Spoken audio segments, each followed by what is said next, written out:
The stock of the day is Amazon, as second quarter earnings and sales were better than expected, and guidance for third quarter topped Wall Street estimates. I was particularly paying attention to their AWS division. It had better than expected growth in the second quarter. AWS sales were 22.1 billion, up 12% from a year earlier and above Wall Street estimates. Now, why was I paying attention to the AWS? Well, AWS represents 17% of Amazon's revenue, but it represents 100% of its operating income for the entire company. We saw growth, which was roughly 30% in 2021. It's now down to 18%. So AWS is their bread and butter. It allows them to venture and fail in other areas that they want to get a hold of, get a hand into. Let's listen to this video by Yahoo Finance before we continue with the analysis on the charts. The big mover, that is Amazon, blowing past Wall Street's estimates in the second quarter, delivering the biggest earnings beat since February of 2021. The company showing resilience in its e-commerce business, which had dipped into the red last year after massive growth during the pandemic.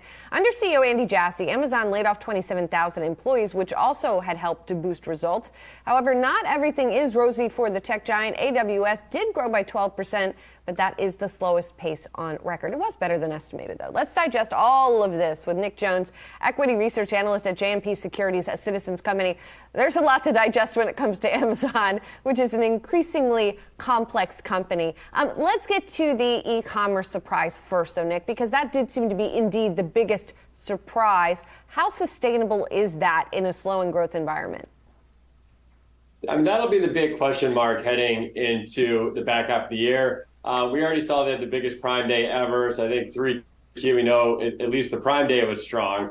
A lot of third-party data like app trends and traffic data suggests the consumer remains resilient. All of that said, personal savings are diminishing.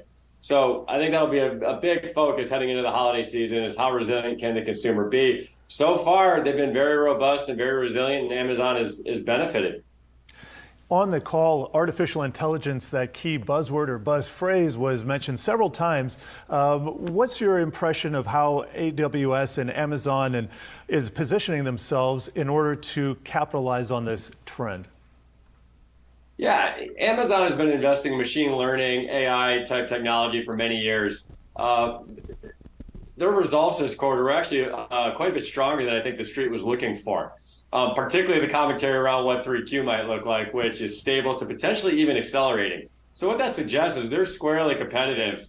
We're really encouraged by the results and the outlook. What happens with AWS? You know, $22 billion now, but seeing this slowing growth, I mean, is it a trough at some point in that growth rate? There's potential for a nice acceleration as we get into the back half and really into next year. As the macro situation continued to kind of pressure companies, a lot of the customers were focused on optimizations. They're trying to cut costs, get more work done with less. The commentary from the call was they're kind of working through that now and actually deploying more workloads into the cloud. That would suggest building momentum with all this new technology and the focus on generative AI, making it consumer-facing, helping internal operations at companies. It would not be surprising to see a nice acceleration as we exit this year and into next year. So this could be a trough, and we could be looking at a nice acceleration going forward. And Nick, I'd be remiss if I didn't ask you about headcount on Jobs Day here.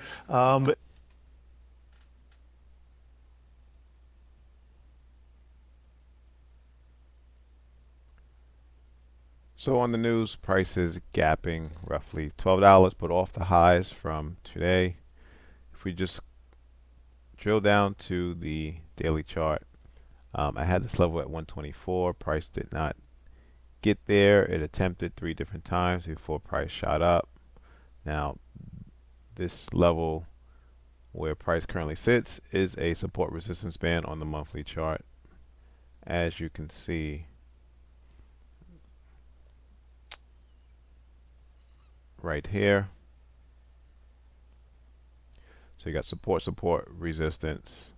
Now, here's a level that I'll be watching. Although about $8 away. Prices close above 150. It's smooth sailing to 160. Now, even when if price gets to the 148 level, I anticipate a pullback before moving higher. But right now, the Amazon has tailwinds from the November, December lows. Now, you got to remember, they built out capacity during the pandemic. And when the economy reopened, they had all this excess capacity. But that just put them in a position to take advantage of the continued digital age that we live in. And so I do anticipate Amazon continuing to rise. Steve Jassy, he is not Bezos. He was in charge of the AWS division, but like Meta, he has focused on efficiencies, and those efficiencies are squeezing out profits. Again, another catalyst for price to move higher. But with this strong gap up, best day of the year, so only rightfully so that prices are off the highs. I do anticipate a pullback, maybe to the bottom of this band. We have the most recent high at 133 before prices continue to move to the next level at 148. Thanks for watching. Subscribe. Please like the video.